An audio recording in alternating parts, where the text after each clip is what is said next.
Ойланбауға бола ма? Оқ айта бер, ойланбайсың. Тез.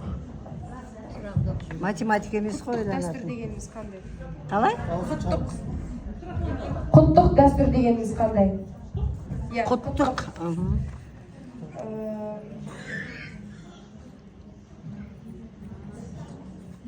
Білмесең, білмеймін. Алансы айта бер, ағай. Анасы. Біз шаншар. А? Біз шаншар дәстүрлі дегеніміз қандай дәстүрге жатады?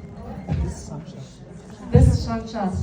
Біз шаншар. Біз деген, аха.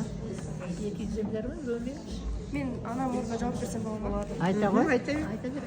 Біз шаншар дегеніміз бір топ еркектер, яғни қыздың үйіне барады.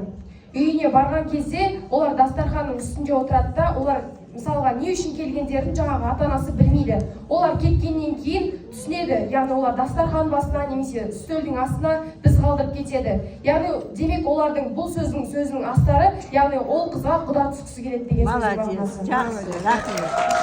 Жүре қызым, қара ғой. Ал жағы сенің қандай еді жағы? Иә. Құттық дәстүр деген.